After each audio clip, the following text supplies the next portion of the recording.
When we go in and speak with medical directors, people in charge of medical schools and nursing schools and physician's assistant schools, we're always asked the question, I don't have the time in my curriculum. Why should we add your program to our curriculum?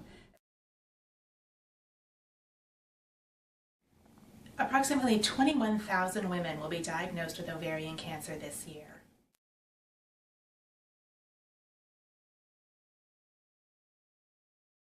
In the 7 years since the Survivors Teaching Students Saving Women's Lives program began, we've educated more than 25,000 medical students, nursing students, and physician assistant students. To date, we are in 87 of the 133 accredited medical colleges across the United States. Our goal is to reach all 133 accredited medical schools.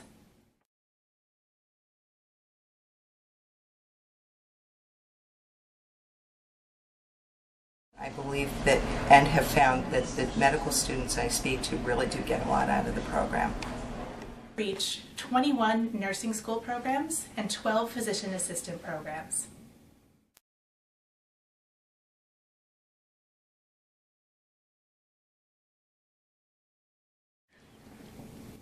Most students who participate in our Survivors Teaching Students program report an increase in knowledge of ovarian cancer between 15 and 35%.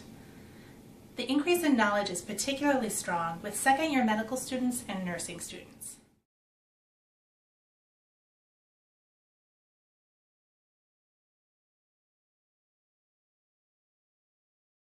My name is Doug. I'm a third-year medical school student at Mount Sinai, and I just accepted this presentation about patients surviving ovarian cancer. And for me, I thought it was a really great way to learn about the individual ways people can learn about ovarian cancer, the symptoms they have, and how important it is to always keep a very acute radar for certain persistent symptoms that could represent a very serious disease.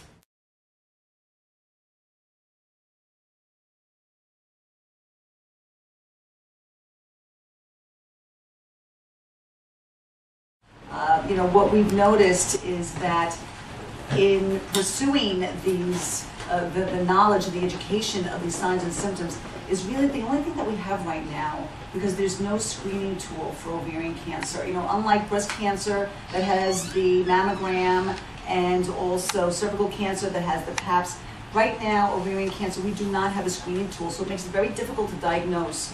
And most often than not, I think it's around 70 to 80% of the women that are diagnosed with ovarian cancer are diagnosed in the late stages.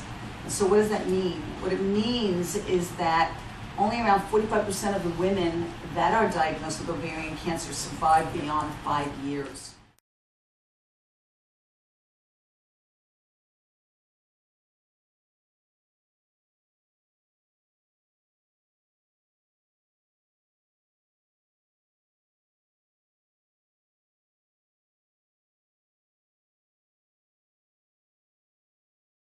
And when you speak to the people that have had this program for now several years, they will tell you themselves that they wouldn't have it any other way. The ability to put faces and names to an actual disease is so impactful. The ability to get in there and educate these people on what it really means to understand the signs and symptoms to ovarian cancer and what the consequences could be in detecting someone with ovarian cancer sooner rather than later.